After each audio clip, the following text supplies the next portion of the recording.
Hey guys, quick video about nootropics that I wanted to just put out because I think there's a misconception about this.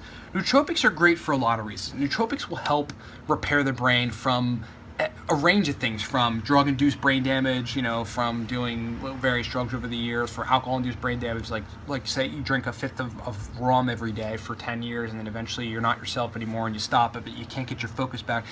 There's probably some damage to the prefrontal cortex, there's probably some damage to the acetylcholine system, other neurotransmitter systems, there's probably some imbalances going on, receptor sites gone awry, and so nootropics work to fix that. If you're a 37-year-old business person and you can't focus like you did when you were 25, yeah, I mean, join the club. You're aging, and neurodegeneration happens, especially if you live in America, and especially if you eat the standard American diet and you don't eat well, and you're not eating a lot of fish.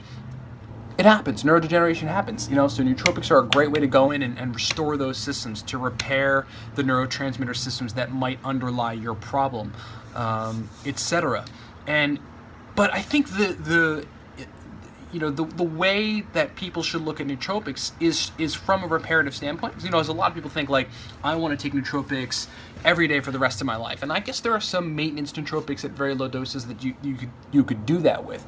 But at a certain point, a lot of nootropics that target specific neurotransmitter systems will create that neurotransmitter in excess. Once you're done, once your leg is done healing from a big cut, if your body keeps turning on the healing process, then you get crazy skin stuff going on. In fact, that's kind of the partial basis for what psoriasis is, which is this crazy skin thing, which makes your skin all red and flaky and hardcore because your body continues to heal. It continues to grow cells in that area to heal it when it doesn't need to heal anymore, and that causes problems. So the same is true with brain function. If you keep flooding your brain with stuff that you're targeting specific neurotransmitter systems with, and eventually you get irritable, or eventually you might get anxious or something, then you need to cool off with that particular nootropic and understand that you might have caused an imbalance there. If you take too much cholinergics, you might cause an imbalance in dopamine.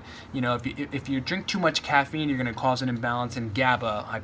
Theoretically, right? You're going to be anxious, and GABA might help you there, another neurotransmitter. So I think you have to be real surgical with the use of nootropics. That's what I totally advocate. I think you should cycle on and off of basically everything.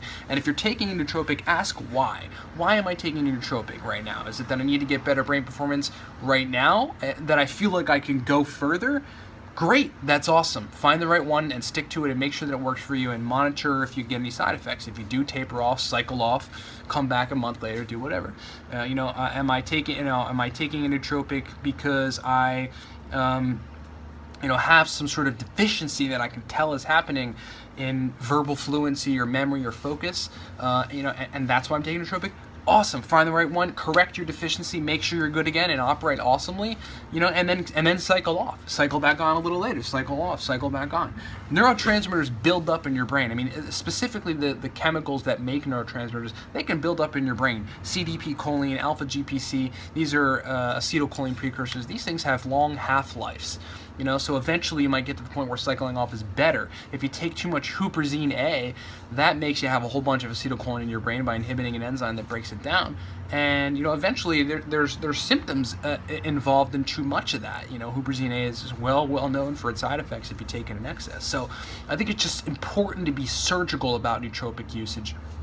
They're amazing. You can, theoretically, you can take them for the rest of your life, depending on what system you're trying to improve, and depending on the nature of the neuroprotective nature, and the low toxicity, low side effects element of the nootropic in question. Like aniracetam seems to be very well tolerated over the long term. You might be able to take a nootropic every day. It really all depends. But me, for example, I've been taking nootropics on and off for 6 years, and I have not taken nootropics the whole time every day. I cycle off of them. My brain works awesome as a result of all the nootropics. It does. I totally have a difference. My baseline just keeps improving and keeps improving and keeps improving.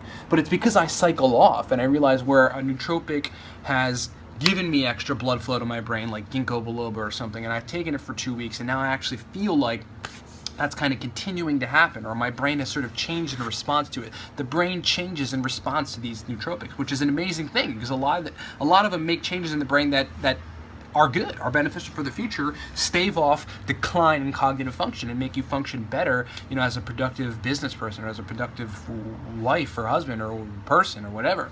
And so that's just my take on nootropics. I think it's important to understand that, and to think of it from the perspective of they are reparative in various ways. If you've got a deficiency at some point, you feel like you could be better, you got to do the research, find the right nootropic that works for you, make it happen, take it, monitor your progress, and then understand that, like, for me in various cases over the last 6 years of taking nootropics, I've taken certain nootropics to help certain systems, and then I've optimized those systems. And I felt like there was a point where if I kept taking them, I can't optimize it anymore, and eventually you just get diminishing returns. So it's like cycle off, enjoy your good brain performance. And then as you age and your brain declines or stress depletes your neurotransmitters, take more nootropics so that you can replete,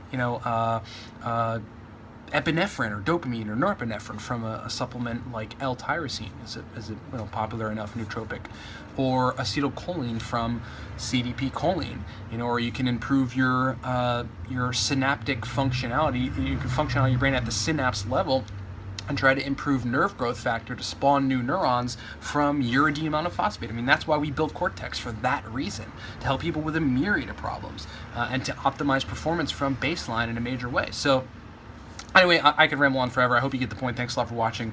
If you've not tried Cortex, our flagship nootropic, buy a bottle. It's $38.95. You're going to love it. Really, really amazing reviews from everybody that's tried it so far. And if you love this, please share it. If you're watching this on YouTube, subscribe to the channel because we do a lot of reviews and a lot of good stuff about nootropics. I'll talk to you later.